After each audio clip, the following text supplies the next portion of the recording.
Good morning, day 12, Thursday, June 1st, 2023.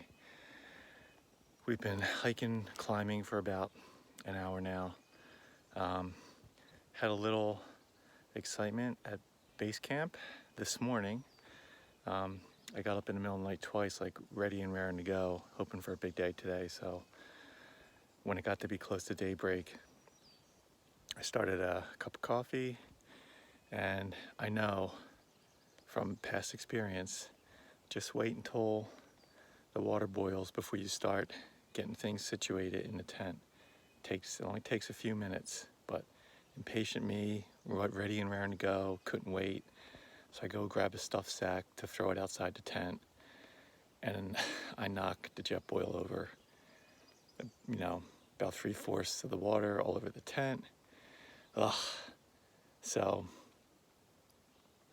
luckily I brought out a micro towel this time, so I had to dig that out, and that really sopped up almost all the water, which was fine.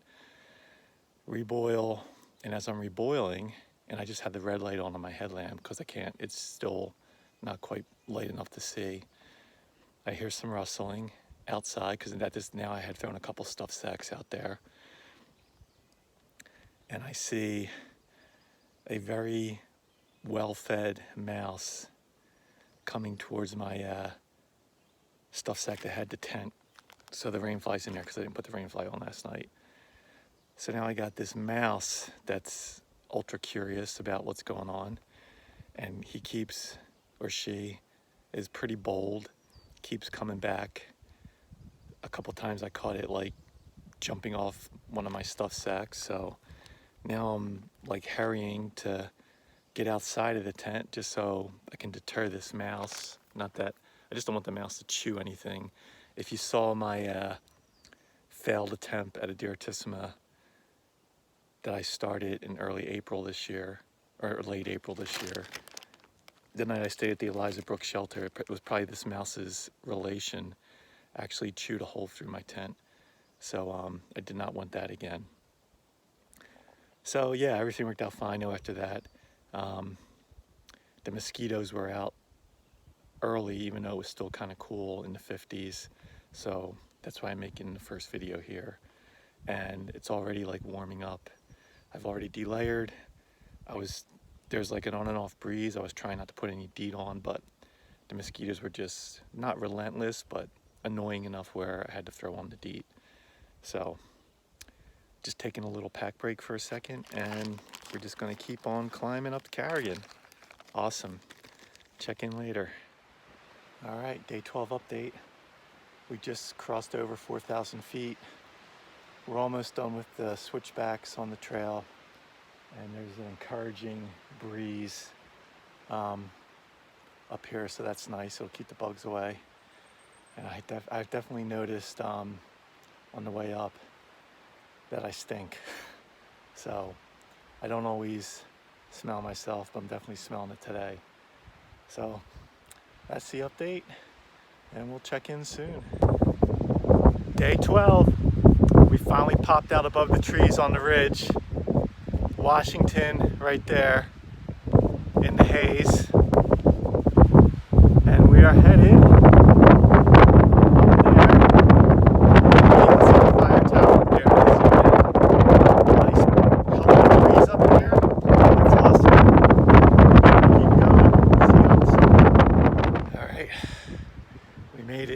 fire tower, about to head up. It's pretty windy up there, so I'll probably do the talking down here. And I'd like to have a little breakfast up there, but the past few times I've been here, Sarah and I have been here, what are they? The blue jays are super aggressive because people keep feeding them. So we'll see. I might be able to have a nice breakfast up there, or maybe not.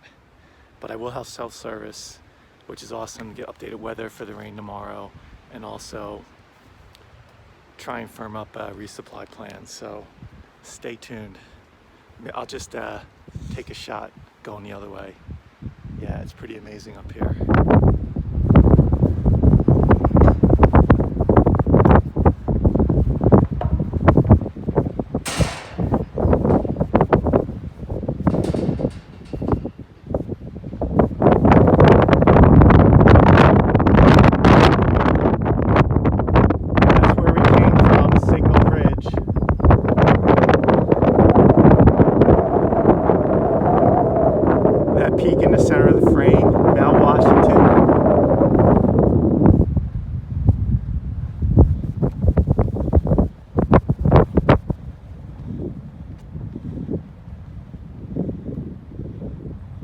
then you can make out in the middle Lincoln Slide with Lincoln on the left and Lafayette on the right.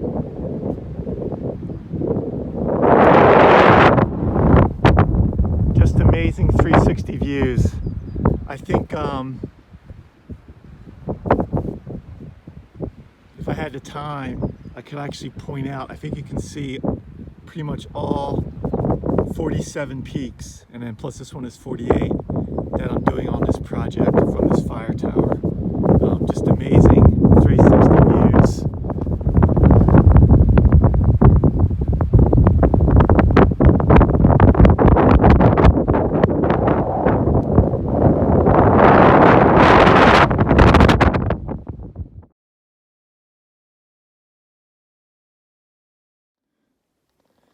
Well, in case you were wondering if there's still snow on the Desolation Trail, there is some sections of big patches of snow, but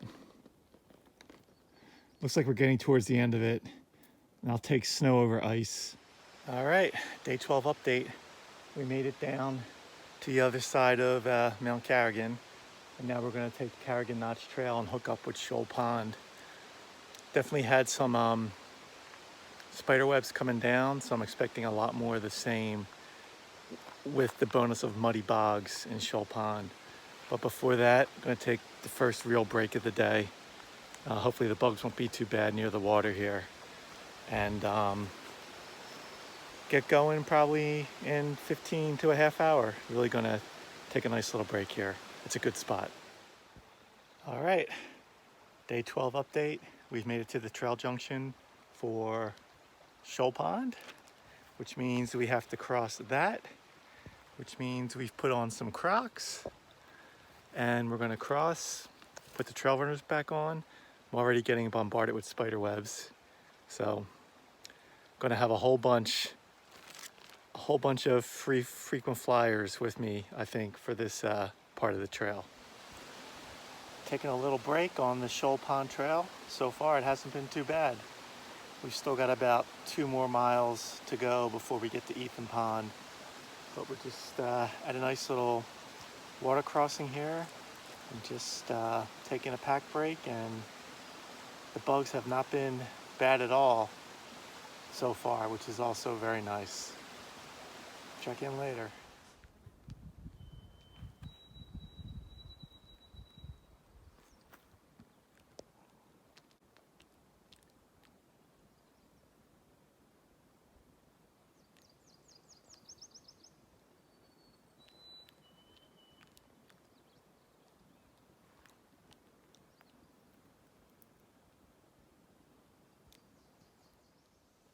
All right, day 12 update, June 1st. It's around 12:30. We made it to Shoal Pond. I have to say, the trail today was much better than I remember it last year. I wonder if there's been some brushing back on it. It was still muddy in spots and boggy, but I feel like it wasn't as overgrown. So if someone came in and took care of that, thank you. It made a big difference. All right, we still have Hale in our sights for today, so we'll relax here for a little bit. It's not buggy, I can't believe it. And then we got to keep on marching to see if we can get Hale in today. All right, we are exiting the Pemi Wilderness and approaching the Ethan Pond Trail back on the AT.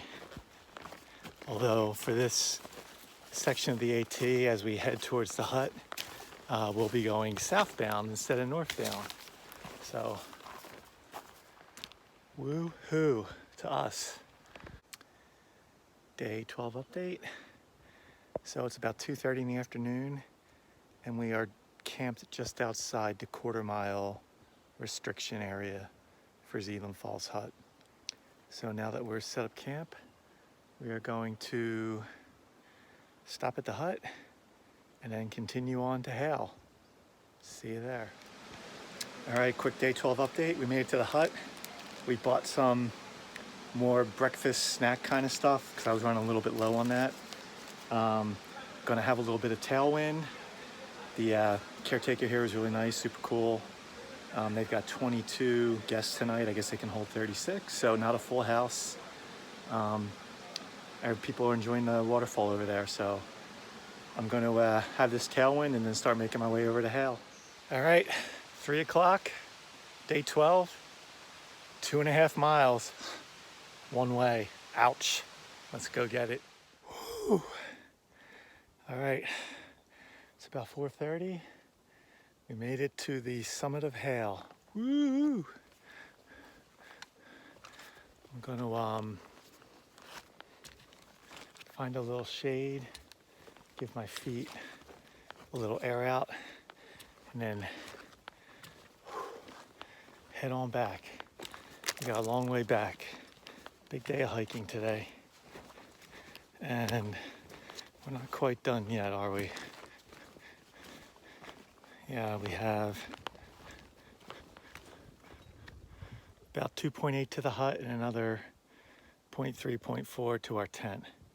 So first a little shade, a little break. Whew. Day 12. We made it back down to the hut. It was around 5:40. So they were in the middle of doing their dinner presentations on the porch, so I didn't want to take any video there. But I loaded up on water, and coincidentally they were talking about how they get water at the huts, and they drill for a well. And I guess Zeeland Falls has the longest length, the deepest well, 200 feet or something like that. So that's cool. We're just leaving the no camping area.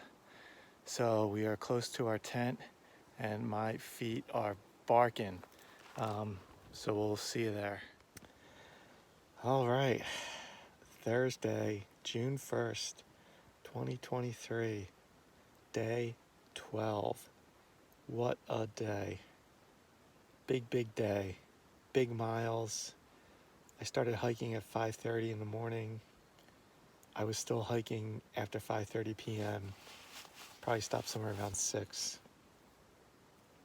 Started off with a great summit of Carrigain. Perfect weather, nice and early. I think it was around 8 or 8:30. Headed down Desolation. Took a nice long break at the trail junction there where there's a nice brook. Did a little pant repair. And then went to Shoal Pond, which I was kind of not looking forward to because last year it was a major mess. This year it was not bad. It wasn't bad at all, actually. I feel like there must have been some work done on it. It seemed like it was a lot more. I mean, it's still boggy and muddy, but it was brushed back a lot more, I thought. So, yeah, that was awesome. And Shoal Pond is gorgeous. Then back on the AT, heading southbound to the Zeeland Falls hut. I'd done some research. I knew there was a legal spot just outside of the hut zone where you can't camp. And I thought there might be some other folks here, but as of right now, I'm here by myself. So it was later in the afternoon, probably 2 or so. I got the tent set up in 20 minutes. And then took my pack and went to the hut, loaded up on water to go get Hale. Had a nice chat with one of the crew workers. This is the first day they're open for full service, which I did not know. So he was prepping dinner for everyone. That salad he had looked good. Salad. So yeah, then probably started off from the hut about 3 o'clock in the afternoon for Hale. And I think it's 2.7 each way. So I was hoping that I would be back at the hut. That's 5.5 miles. So I said, oh, maybe I can get it done in 3 hours. I'll be happy with that. But, you know, when you're not carrying a full backpack, it really does make your load lighter. And before I left, I downed some Tailwind, and I had bought a couple Twix candy bars from the hut, so I downed a Twix, and that extra boost of energy got me to Hale and back relatively quickly. I think I was back at the hut at like 5:30, 5:40. They were giving a presentation. So yeah, a little over 2.5 hours for 5.5 miles in the whites is not too shabby. I mean, for me, that's like my max speed without, you know, going so fast you could injure yourself. So I was real happy with that. So then loaded up on water for tonight, came back to the tent site, and initially, it's hot today. I'm kind of looking forward to the rain tomorrow to kind of break the heat. It was like in the 80s on my thermometer. So when I got back to the tent, initially it was in the sun, which was not great. So I forced myself to get back out of the tent and go down to the stream, not too far from here, just to soak my feet and to wash off my legs, all muddy. Even though I'm really tired, but it felt good to do that. And then came back, and then finally the tent was no longer in the sun, and now it's comfortable. So I've heated up dinner. I haven't eaten it yet. It's sweet and sour chicken, and I'm gonna eat and get ready for tomorrow. Yeah, getting Carrigain and Hale in one day, for me, that was like really pushing myself. I'll be really curious to see what the total mileage was for today. With like hiking over just about 12 hours. So that'll be interesting. But yeah, it's good on certain days just to push yourself a little bit. I definitely made sure I stopped to air out my feet so that they didn't get messed up, and they're fine. I definitely put my trail runners through the ringer. They don't have much life left in them. And both of my darn tough socks have now both gotten worn out holes in them. But so I'm gonna treat myself tomorrow to brand new darn toughs. But with the old trail runners, they're gonna get pretty beat up with whatever debris is getting in the trail runners. So it'll be nice to have fresh socks though. Yeah, I think that's it. I'm gonna eat and lay down. So day 12 in the books. So we're up to 28 in 12 days. That's not too bad. I have to think about how many I had last year in 12 days, but that'll be for another time because I'm not doing that right now. See you in the morning for day 13, Friday, with rain coming.